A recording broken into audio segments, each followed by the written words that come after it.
afternoon. Welcome, everyone. I am Lorraine Appleyard, and I am doing a discussion today on mediumship. And I'm very, very pleased to be able to have with me today Stacey Decea, who hails from New York, North Winchester. Is that what it is? It's Westchester County.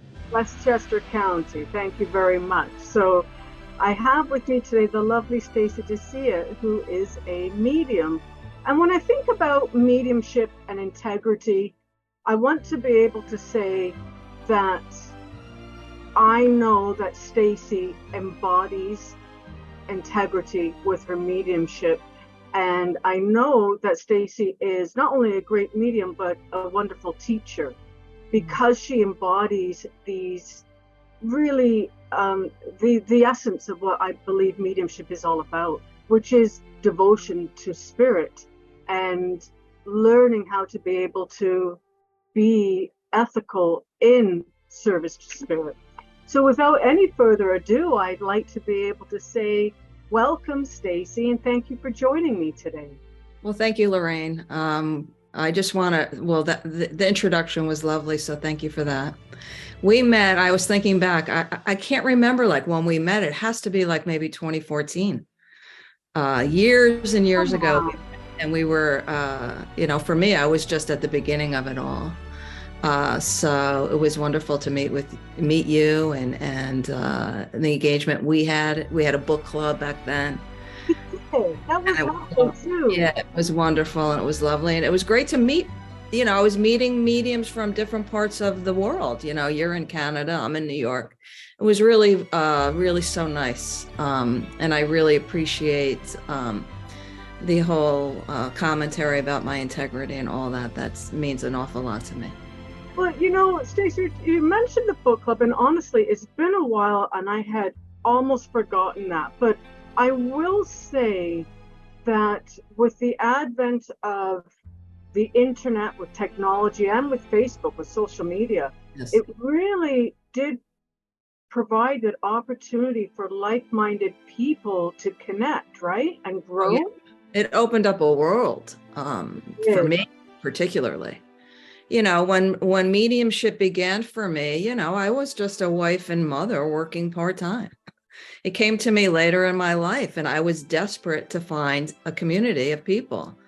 I didn't know anyone who did this at the time. So I was really desperate to find people that I could connect with and talk to about it, because you need to talk about it. It's like an amazing experience, and you want to be around people who are having a similar experience, and you can have dialogue. So it was really important for me at the time, and it was wonderful to meet you and the people that were in the group. That's so true, and that is one thing that I have found that has really sort of helped to guide me with where I hope that really the reason for doing this is to be able to share to others who were maybe just where we were yes, at that time, struggling, looking yes, for answers, looking to connect with people. Yeah. Because I agree, I came from a small town and no one talked anything about spirituality, let alone the specifics of mediumship. And it was really a lonely journey. It is. And I think we're agreeing, like just finding, right at the beginning, there's so much passion and there's so much excitement. Not that you lose that, but at the beginning, you're just like overwhelmed with it and you just need to talk about it and process it. So finding a community for me was critically important. And it took me a long time to really settle in. So I was grateful and very fortunate to find the journey within. And that's sort of where I landed. How did you find that? How did you find the journey with them? Which is a lovely opportunity. Not everyone has that opportunity close to them. So how did you find? Well, when this all began to happen to me, so again, it happened to me later in life. It just began to open up. And I approached mediumship like, I have a master's in social work. And so I had my class time, and I had my supervision, and I had my internships, and I sort of approached mediumship in the same way. There's got to be people out there that know more than me. I got to find them. I got to meet them. I got to find them. And I need their guidance. And so I did a lot of research, but I wound up taking classes initially with a medium in Massachusetts, Rita Berkowitz, who, without me knowing, was the author of The Complete Idiot's Guide to, what's her book? Communicating with Spirit. I didn't know she authored that book. I just was very much guided to her. And when I went to her and I was taking her classes, she was saying, go to Janet's church. It's closer for you. And I said, I will, but right now I'm going to stay with you. Because she offered small, very nurturing, hand-holding sort of classes. And I needed that little environment at that time. Holding part, right? The nurturing parts. And she was more of a nurturing sort of teacher. Not that Janet wasn't, but just the style of teaching was what I needed now. And then she had a sequence of classes. And when I was done with her, I went over to the Journey Within, and Janet had a sequence of classes that I took. What brought you to mediumship? I know you said it unfolded later in life, as it does for many people, I have found. But yeah. What was it? Usually I have found that people that stumble upon it later in life, they have usually a catalyst or some kind of awakening. Yes. What was it like for you? Well, my grandmother died suddenly, and we were very close. And 10 days after she died, she came to me in a vivid dream. Nice. I knew in that moment it was a visit. How I knew it was a visit, I don't know. I just knew it. And the next morning, my daughter at the time was 3, and I told her, and she said, oh, she came to me in a dream too. She had come to my mother and my sister. And so over the years, in the dream state, I would have visits from any family member who passed. And then I began to have people who weren't in my family come in my dreams. And I'm like, why are you here? Why are you coming to me? And then I began to understand I could do it while I was awake. And that's sort of, the door just flew open. And I really had to find answers for myself, because it was wild, and it's like amazing, and it's confusing. And that is what I found from many people that have stumbled upon this journey, very similar to how you described. It's like all of a sudden overwhelming. The door's blown open. Well, it's like in life, timing is everything. It was the time for me. I could have never done it earlier in my life. So let's talk about that, because I feel that there's something significant. And I feel that as you're talking about timing, I really believe that that's the wisdom of spirit. Yes. I always, we all have to reflect back on our life when we're doing this. Like, where did this come from? But there were always, even from a very little girl, there were always these little indications of it. But at the time, it was just who I was, and I knew I would have knowings. So I knew I wanted to raise my kids. I knew I wanted to do this. And so my children were of an age where they were older and they could sort of take care of themselves. I could have never committed myself and dedicated myself to it at an earlier time in my life. There were other things that I was meant to do. I really feel that way. And I'm going to touch upon that also, because I feel that was true for myself, although I also had knowings all throughout my life, and I knew I was meant to do more. Right. Hold on. I've got some things I want to explore, I want to enjoy first. And one of them was really just having fun. Right. And the other one was raising my children. Did that. Yeah. And then it's like, okay, now I'm ready. Yeah. So when you're talking about it like that, you had this knowing and the timing of it all. Does that make you feel that somehow you were guided, or we talked about the intelligence, the spirit? What does that mean for you? Well, I think part of it is also our soul rising. It's like I think that's an aspect of it. Like, what did I come here and what am I meant to do here? So again, I have a master's in social work. So I was very comfortable working with people and dealing with people. And mediumship is not that far off from it, because only one of my clients is now in the spirit world. Really, it's sort of like doing, and I don't want to say it's therapy or anything like that, but I got comfortable. I think everything prepares you for where you're going. So I think that was part of my preparation. And I remember when I was doing counseling and I worked in a high school, I remember like things would come out of my mouth and I would be like, God, that was really good. And I knew it wasn't coming from me. Exactly. And so I can relate to what you're talking about, because as a nurse, I know that that was preparation also. Exactly. And for yourself as a social worker, you're learning how to speak with people, you're learning how to understand the human experience. Exactly. Exactly so. And then that brings a layer to your mediumship. Absolutely it does. And my psychic work too, and my psychic readings as well. Absolutely. Yeah. And so probably without having that training, without having that experience of working in the capacity that you did, it may not have opened up quite the same way. So that was training. Oh, absolutely. I really believe that, because I bring it into my work all the time. You know, not intentionally. It just, this is the way I've developed it. Yes. You know? And I love that. You know, spirit uses all we have. And they're definitely using that part of my experience and training and understanding of people.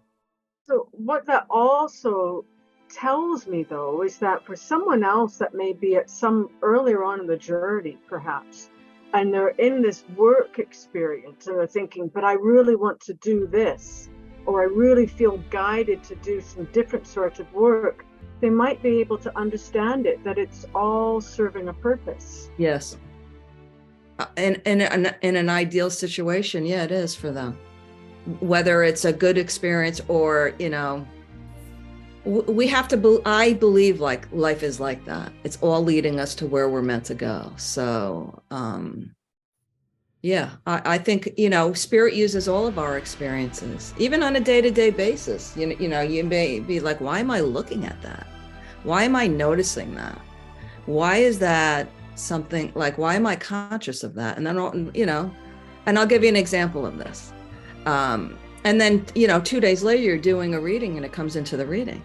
You know, that's how spirit works. So we've had a recent passing in our family, and some of the members of the family got like little necklaces and they put some of the ashes in there. Like, it's nothing I wanted to do or did, but all of a sudden that's now coming to my readings like 3 or 4 times. Like, I've never gotten that. Never have gotten that. But it's out in my experience. So now I'm able to offer that as evidence. I just find that really fascinating. That's brilliant. And like, that really shows the intelligence of spirit, the way that you're talking about that. Oh, so yeah. Now you're able to use as evidence the locket with the ashes. Yeah. Experienced it. It blew me away. And it's come in like multiple times now. I get it a lot now. Right. It's yeah. Yeah, I really believe like the intelligence of the spirit world is beyond our even comprehension.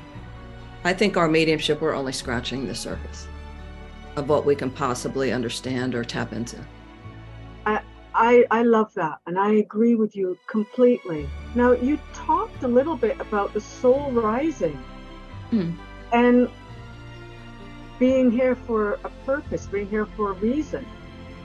Do you want to share a little bit more of your thoughts about that? Sure. I mean, you know, my earlier in life, again, I always reflect on my social work experience. Like, I always knew I was good at listening, and I was good at, I was interested in people, what makes them tick. You know, I was a good observer of people.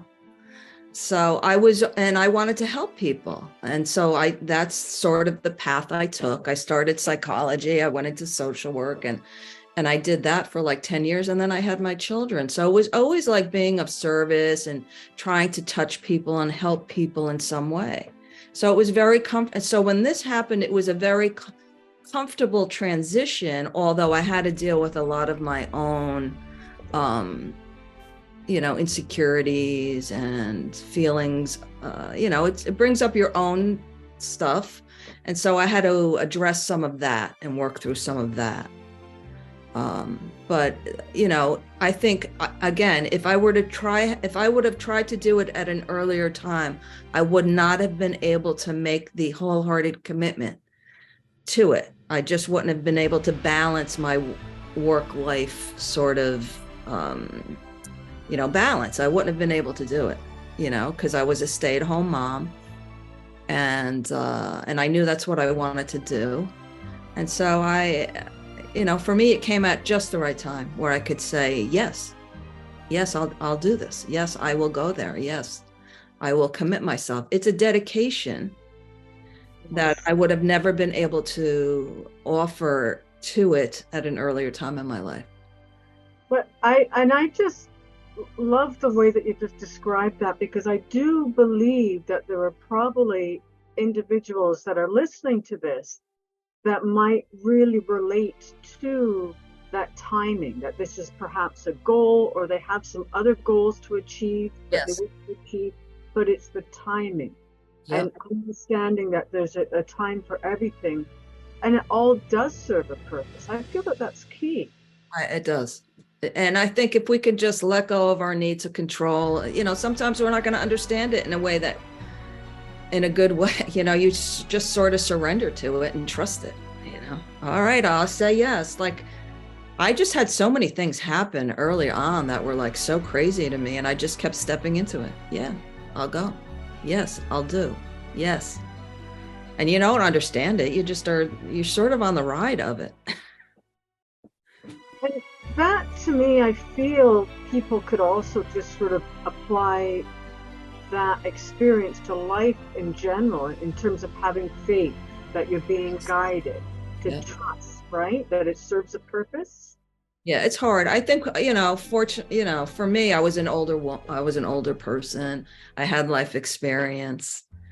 And I had a general idea and conceptualization of the way things, I mean, even as a young person, I always had a belief in something greater than me, or even what my faith had taught me, because I was raised Catholic.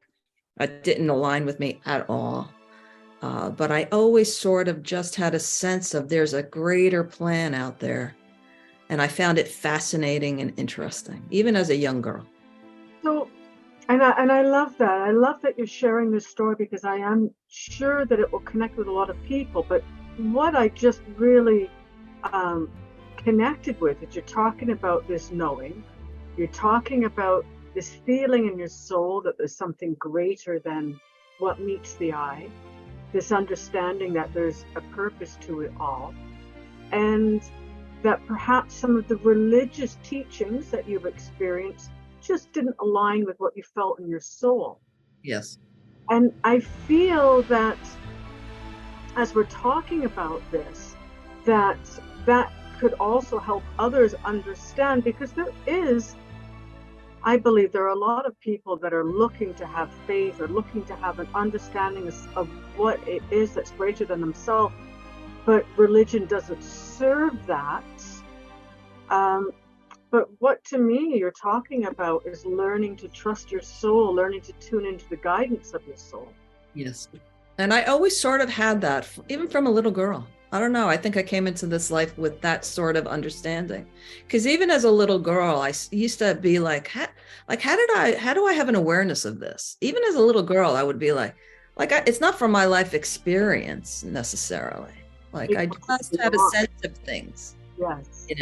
And, I just went with it. I never really questioned it. I just went along with it. It's like, was part of who I was, and that was the naturalness of me, and I was good with it. I love that. That's really wonderful. But what I'm thinking, because I can relate to a lot of these experiences that you're sharing. And I know that there'll be others that also will be relating to what you're speaking of when you're talking about something deeper within them. and not quite understanding or fathoming what that is, and not having it quite reconciling with some of their outer world experiences. Do you feel that each soul has something, a higher purpose that they're meant to rise to?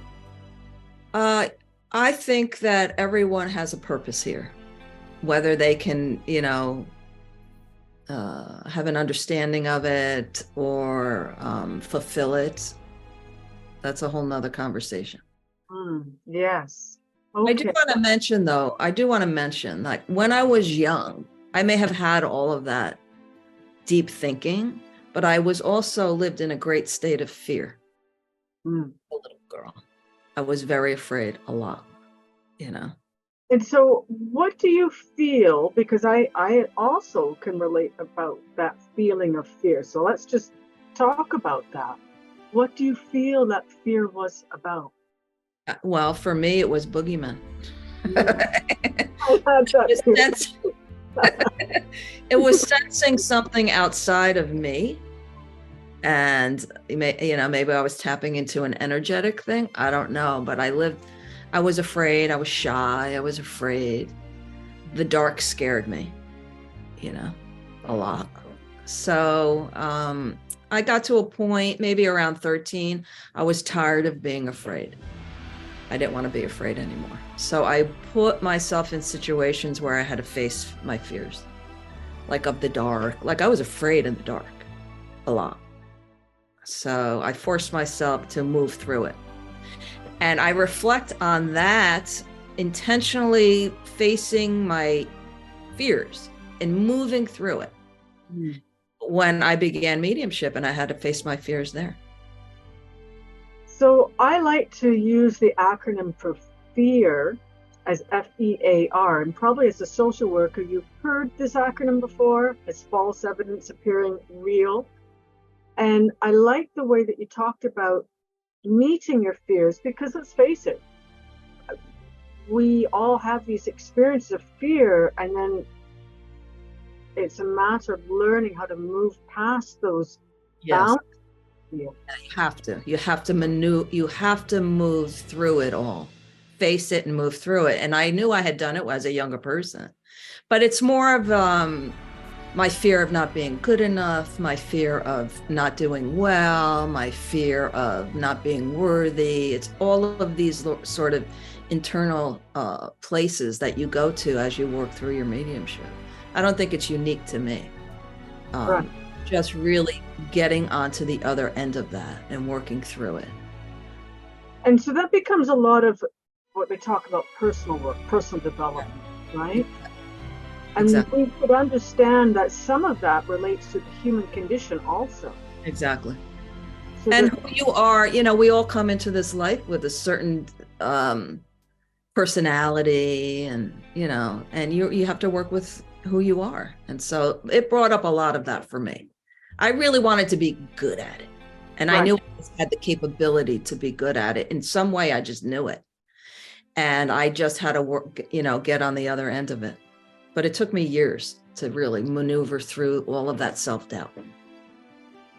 Well, that's very helpful to someone else to hear, that here you are now, and understanding that, hey, this wasn't overnight. This didn't happen in a weekend. Right? Oh, with years. Years of personal development, years of dedication and devotion. And, I would often think about how I managed it when I was little, moving through the fear of the dark and the scary and the boogeyman and all of that. And I use that sort of model, like I just have to sort of face it and get myself through it. And I like to tell my students now, and I don't think it's unique to me. I think everyone has to go through that, every medium. I don't know anyone who hasn't, really. And I'm talking Arthur Finley tutors, everybody has to maneuver through that. My brain just my thought just went flat. I reflect on what I did prior. And it gave me a little, and I kind of modeled it after that. I tell my students, like, it's not a destination. You don't want to linger there. You can visit, you're going to visit, but you have to get yourself through it. You don't want to hang out there. I hung out there for a long time. I have too. Just on a really personal note, right? There's a lot of inner work that has to be done. But I mean, I feel that that's true just for the human journey also. But we can see how mediumship brings that even more to the forefront. Yes. You really begin to become aware of those aspects of you that need to be healed and worked on and grown. You know, I really believe that.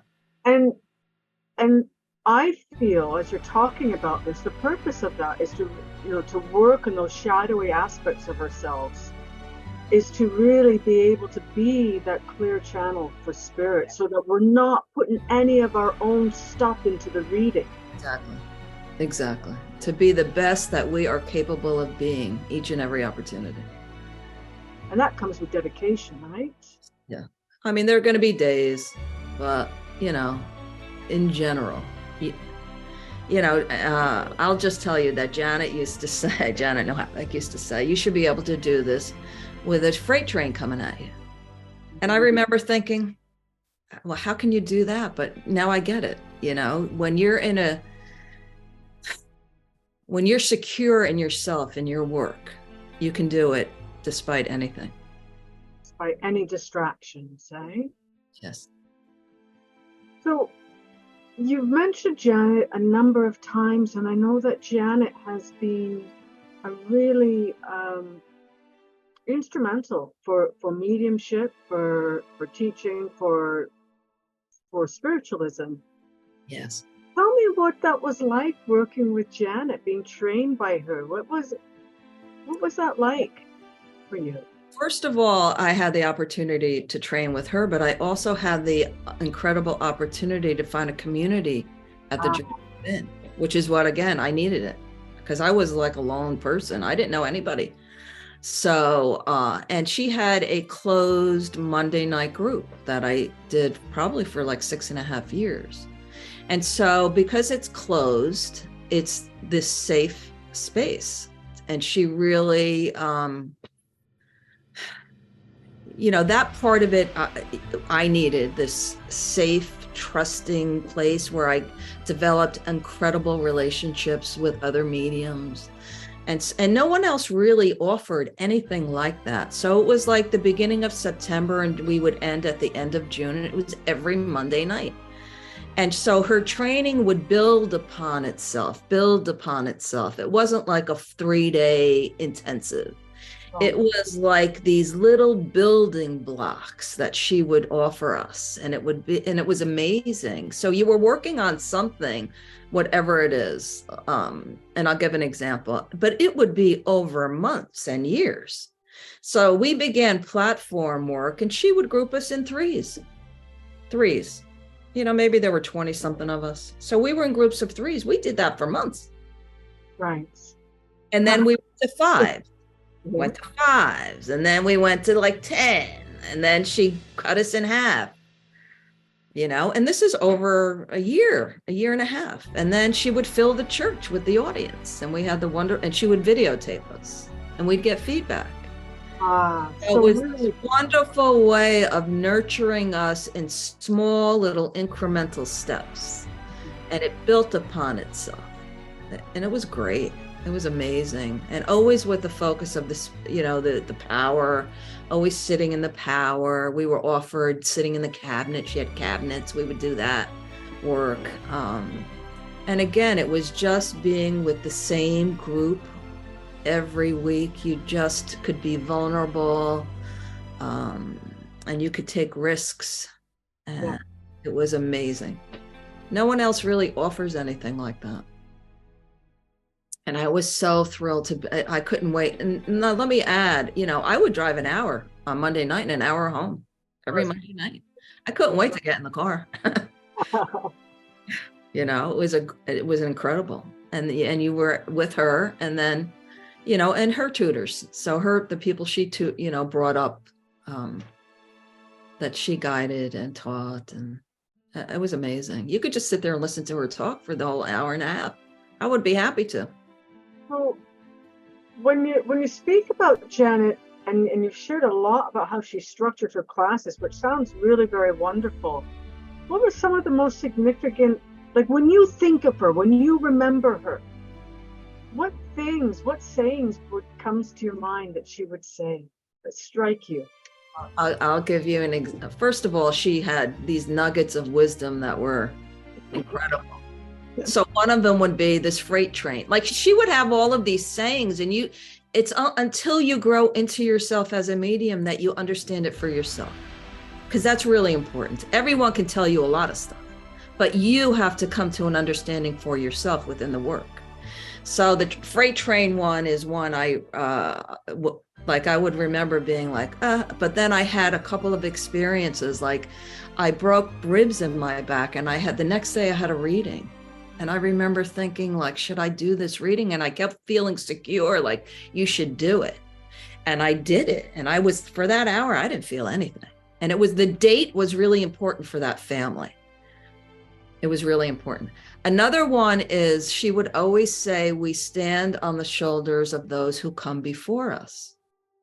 So interestingly, I sit in a circle with working mediums. And recently, couple of weeks ago, she came into the reading. One of the mediums she came in, and he connected it to me, and he says, Janet's saying that you're standing on her shoulders. Oh, isn't that wonderful? Oh, wow, that's pretty amazing. Yes. I related it then and I told the group, this is what she used to tell us. So that like moved me deeply. Absolutely.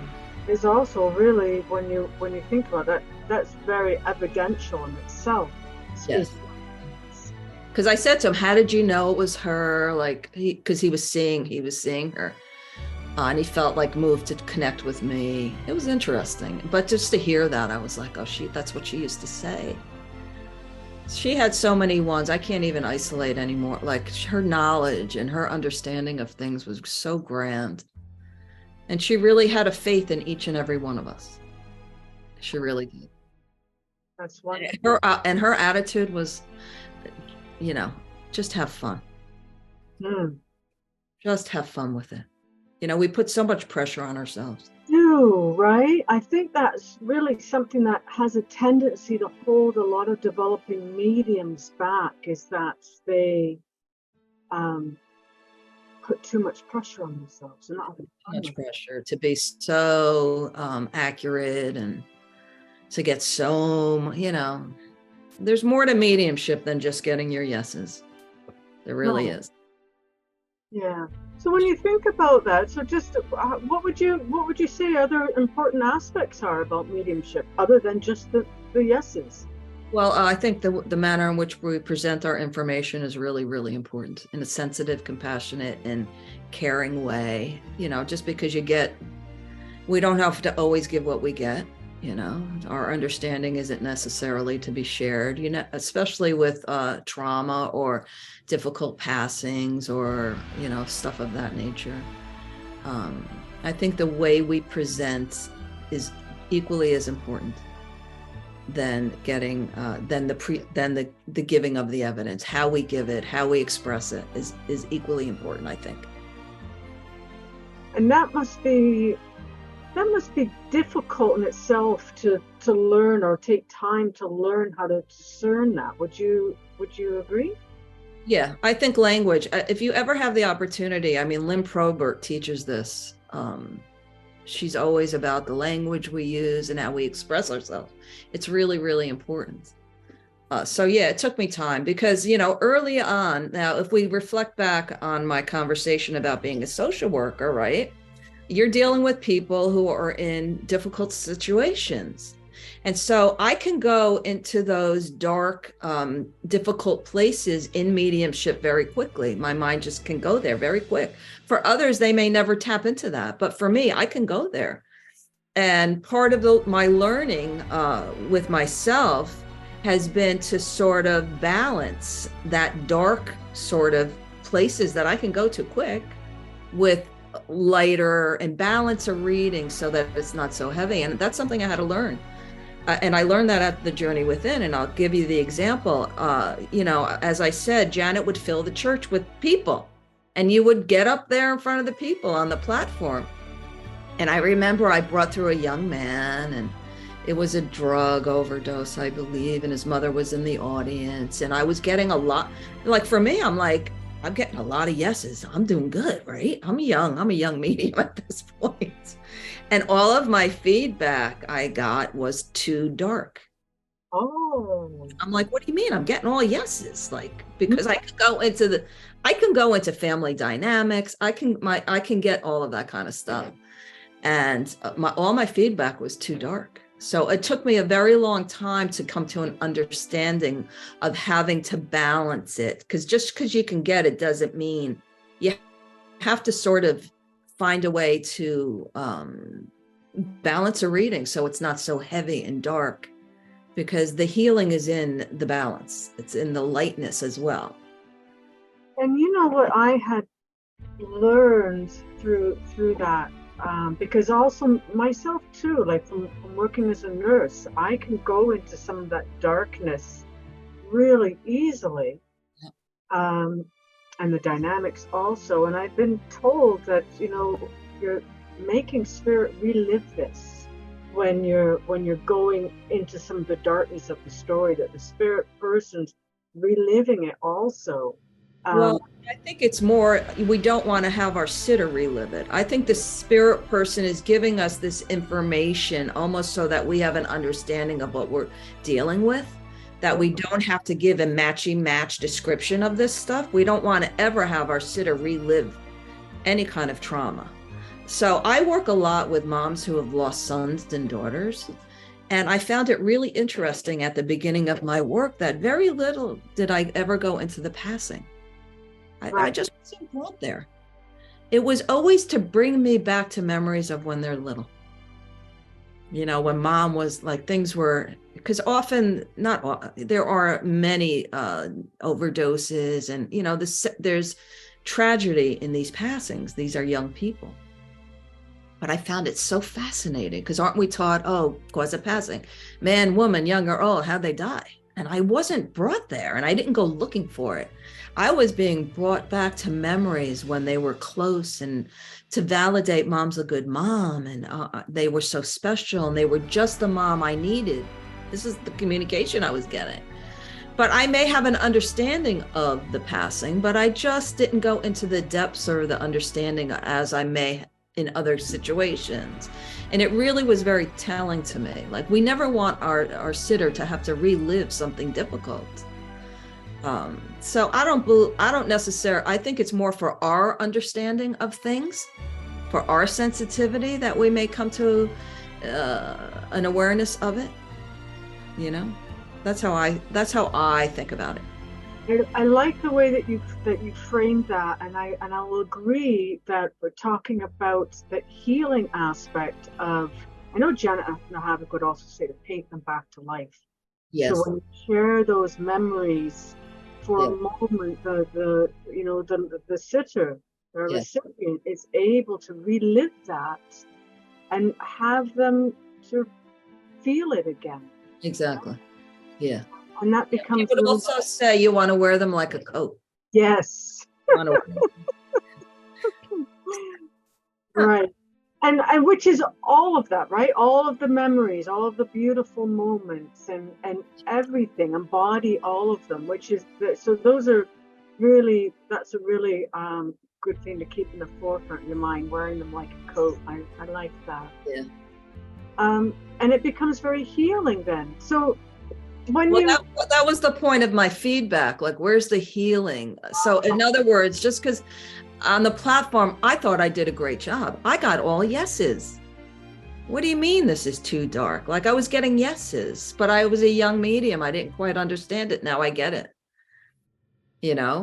So, and I'll give you the end of that story. Fast forward a year later. And again, I'm working on that in my practice and everything like that. And a year later, I'm on the platform again for a student demonstration. And I begin to blend with a young man again. And I knew it was a son. And he brought, again, in this situation too, he brought me back to memories of when he was little. And these happy memories with his mom. And all of this other stuff. And it wound up being the same mother. Oh, was it? And so this young man in the spirit world was teaching me. I was so moved by it. I remember crying after. Like, he was teaching me what I needed to learn. Because the first reading, I went so dark, and here he was like giving me this light, sort of playful side of him and his relationship with his mother. And she took everything. She accepted, and it was such a really moving experience and such a teaching tool for me. And I remember at the end, because now we like to get the wows, right? We do. I said, and I remember it, and it's so clear for me. And I said, and your son wants, and I said, I know your son had tattoos up and down his arm. She says, yes. And I said, but he wants to talk about the tattoo that you got in memory of him. And she lifted up her leg and pulled down her jeans, and it was around her ankle. That's beautiful. Yeah, it was really cool. And I was like, oh, Janet loves to get her wows. That's the other thing she would say. Sometimes you get a wow. And sometimes you're good enough, and that's okay. Yeah, so she did have a lot of wisdom, obviously, didn't she? That's really wonderful to be able to share. And I like how you said how that young man in spirit, how he taught you, he came back to teach you, and that really does show again the intelligence that we talk about, the spirit world. Absolutely. There are times I'll say to people in my introduction, they know far greater than we do what you need. Right.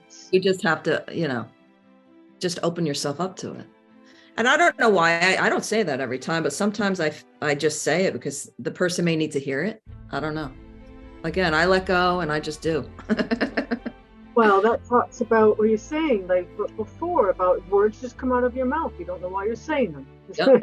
It's that your soul, right? Your soul's knowing. Yes. So when you talk about how long it took you to develop Stacey and the dedication that was involved, how long do you feel that it takes for someone to develop their mediumship? How long does this process take? Janet used to say, give me 3 to 5 years and I'll give you a good medium. Okay. So Yeah. I think it takes years. I do. I think it takes years. I think you could be really, I kind of use the analogy of like painting. Some people are born like Picasso. Some people are really good painters with classes and training. They could do beautiful art. And then there's stick figures. Some people draw stick figures. So it's a talent set. So some people maybe, with less time, they can be really good. For me, I needed that time because I was dealing with my own stuff and I needed to get through it. I wanted to, again, I like my personality. I like things. I'm a little bit perfectionistic. I like things a certain way and I like to do things well. So I wanted to be really good and really consistent before I ever put myself out there and ask for money. And that desire to be really good, that perfectionism that you speak of, I mean, that really serves you well in terms of your mediumship, to knowing that you're going to be the best, to be of service to spirit, and really to ultimately to do no harm to those. So I waited a good 3 years, and then I probably should have waited longer. Oh, okay. But, I struggled through it. Again, still in training, still taking my classes, still sitting in circles, still doing, working with, I would take, the other thing about the journey within is that she had all of these tutors come to her, and there was a plethora of classes. Like you would have to pick and choose who you were going to study with, and they would all come there. So I would pick like 1 or 2 intensives a year because you wanted to do them all. Right. And so you had that. So every year I was taking like these 4 or 5 day really intensive classes, doing my Monday night class. And then I was sitting in another circle on Thursday nights. Wow. So big dedication, Yeah. big devotion. Yeah, I It did. sounds like Janet really did quite a remarkable thing in terms of what she built up. Well, she created a teaching church. It's a teaching church. That's really so much of the focus. But I like too the fact that you emphasize the community, and I know that that is something that people need to have when they're on the spiritual journey, that they need to be able to have people to connect with, to share, and to understand them. You have to. It's a very, like you said initially, it's a lonely road. You'd work pretty much alone, right? We do our work alone, unless you're working with other people. But it's a lonely road, and to have other people, like any group, like let's say therapy, to be in a group with other people who are experiencing similar things makes you feel good about what you're having to go through. I'm not alone here. There's other people that have experienced this or are experiencing it, because you don't want to feeling isolated is hard. It's hard. You want to be with other people that get you. Absolutely. But what I'm also getting from that too is that it sounds like there's just a lot of support with that. Sometimes I feel that people on a spiritual journey might get caught up in some falsehoods and competition and all, but it's very apparent in the spiritual community. Yeah, because we're all probably, working through our insecurity. This is not a concrete thing that you can sort of quantify. This is a very, I don't know what the word would be to describe it, but you can get it, your insecurities can come out, especially if you're in a new group. Okay. Well, I like the way that you said that too, because then that might make someone have a bit of their own reflection if they're seeing perhaps some competition, that it really relates to their own perhaps insecurities or someone else's insecurities, and it helps them put things into context. Yeah. I think it's not uncommon to have that when you're in a class or a group, or that's why being with really good teachers and really competent circle leaders is important, so that it minimizes that stuff. I've had some really hard experiences in classes and in groups and in circles, really hard experiences. Well, you've had to rise up and push through it. Or walk away from, walk away from people and groups. And that's okay. That's okay.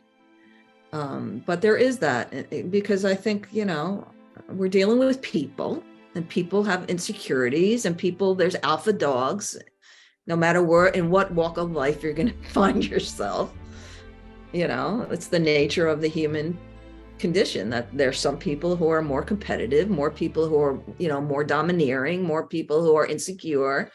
There are personalities come out here. We can't ignore ourselves.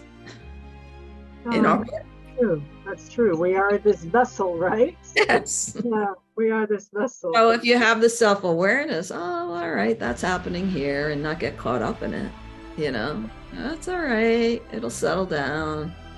That's why I think really having very capable circle leaders running circles, or wherever you're, getting your learning from, is important. They have to have a better understanding than you, unless you're just there to practice together. Yeah, in order to have that leadership, in order to have that knowledge and the nurturing that I feel only comes with experience, right? That ability to nurture and to have that understanding. Yeah, absolutely. I love that. That's good stuff. I think mediumship, we learn by doing. So the more you do it, the more comfortable you get, and the more secure you feel. And the more secure you feel, and the more confident you feel, the more you can move into the reading, and the flow is there. You're not, what am I trying to say? You can access more information when you're coming from a secure and confident place. The reading will flow in an easier, effortless way. And so, do you understand what I'm saying? I do completely understand what you're saying. And I want to be able to just maybe bring forward, well, what if someone is wanting to perhaps get guidance from spirit, but they're not necessarily a medium, they're not developing themselves with mediumship per se. Do you feel that anyone's able to get guidance from spirit? Absolutely. No doubt. How would you encourage someone that was seeking to be able to get guidance? You have to really be able to move yourself into the quiet. Right. And I really feel, and I play around with this in my thoughts, I think an aspect of ourselves are still in the spirit world of our soul, and we are actually giving ourselves guidance. I agree with that, Stacey. That's something that I personally have come back around to, and that's something that I myself have philosophized upon. Yeah. But I know that there are a good many people that really are having this human experience and maybe are not able to connect with that idea of being guided. I think you really have to find that, and again, this is one of Janet's, her language. We have to find that quiet space within us, and how we can, and find a way that you can get yourself there. Whatever that works for you. It all is different. And to be able to stay in that space for an extended period of time and be still, because that's really where mediumship occurs. Right, getting that guidance from the soul, and your soul connecting with spirit. And so what I like to sort of share when we talk about moving into that quiet and staying there is that in itself is a process, right? Absolutely. Yeah, you have to build up the stamina. Again, we're dealing with energy. You have to build up the stamina to hold that energy for longer and longer periods of time. It doesn't happen like at the beginning, you can only do so much. And then, with time and practice and commitment and dedication, you're able to sustain it for longer and longer periods. And that's just the nature of it. And I think you see that with your students, right? Absolutely. Absolutely. Yeah. And just being able to teach how to move into that quiet and learn how, like you said, it's individual for each person. Yeah, I think that's the uniqueness of you, and you have to figure out what works for you. I can tell you, when I was a new professional medium, like 7-something years ago, it would take me hours because I was so nervous, hours to get there. Yes. Hours. Ritual, right? Not so much. Now it takes me literally, I found with COVID and the stress of the world, I had to offer myself more time to prepare. I think how we prepare to work is very critical. I really do. And so now, I don't need hours, but I certainly offer myself like 20 minutes, 15 minutes to prepare myself and move myself into that quiet, and to let go of Stacey. I've got to let go of her because we're all dealing with stuff. And so you find what works for you. I like to listen to music. You find what works for you. We're all different. But find what that feels like as well. What does that feel like for me? That's an individual thing. And you have to figure that out. And so we can apply that just for someone looking to connect with their own soul. Like, how do you do that? How do you be able to move into that state of being, that state of connection? Is it through music? Explore that, right? Like, you have to figure that out. Especially if you have a busy mind. If you have a busy, like I remember early on, now I'm like 10 years ago, I needed like guided meditations. I couldn't just sit in the quiet. My mind would kick in, but over the years, I'm able to move into that settled space, but not at the beginning. I couldn't, I was like, my mind was, that's how my mind is. So your mind might be different than mine. You have to figure out what works for you. And also back then there were a lot of different things I was hearing. And I remember asking Janet, like, a lot of rituals and all that kind of stuff. I didn't do any of that. I thought I was doing it wrong, honestly. And I asked her, and she said, all that does is get the person where they need to go. You don't need to do the rituals to get there, but if you need to do the rituals to get there, that's fine. But you don't have to do them. So that made me feel a little bit better because, again, I'm this perfectionistic person and I wanted to know if I was doing it wrong. Right. So that's perfect because that really does show the very individual aspects, right? People worry all the time. Am I doing this right? Am I doing this wrong? Exactly.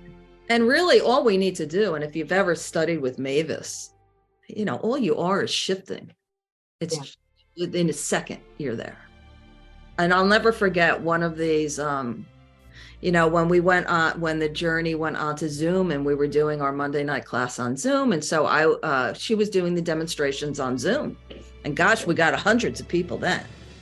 And so one of them, I don't know why, but I just didn't realize I was on the roster to do it. So I go on to support my friends, and I hear her, like, it starts at 7:30. I got on at like 25 after 7. I'm like chewing gum, you know, I'm thinking I'm going to be in the audience. She goes, "Oh, good, Stacey's here." I go, "What do you mean?" She goes, "Oh, you're demonstrating tonight." I go, "I am?" She says, "Yes." And I said, "Oh, okay." And she's like, "And you have something in your mouth?" No. I said, and then she would assign a number, like when you were going. And I said, all right. So when am I going? She goes, "You're going first." Oh, I had 2 minutes. Boom, I began. I went. And I didn't have time to think about it. That is, but it shows you that. Yeah, it's just a flip. It's just a switch. It's just a movement. Really, that's all it is. It's just getting ourselves out of the way. That takes time. Oh, I love that, Stacey. And I just, you know, I really enjoyed speaking with you. Oh, thank you, Lorraine. Great pleasure. You brought a lot of wisdom, brought a lot of soul to the conversation. And I love that. You know, I'm all about the soul. So thank you for bringing the soul and the vibe.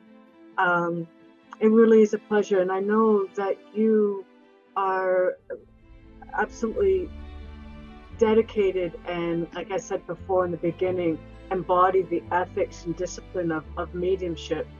So, Stacey, if people wanted to find you, how can they find you? You can find me on my website, staceydecea.com. I have a Facebook page, Stacey Decea CSW. Now I'm a certified social worker. It's a credential I earned, so I felt I wanted to. Absolutely. Evidential psychic medium. I am on Bob Olson's Best Psychic Directory. You can find me there, and you can find me at The Journey Within. I'm one of their recommended mediums on their page. You can email me, Stacey@staceydecea.com. Wonderful.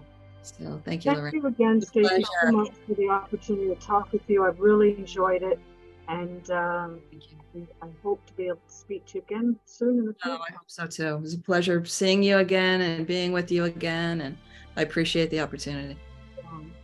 Okay. God bless, Stacey. Thanks. Bye for now. Bye-bye.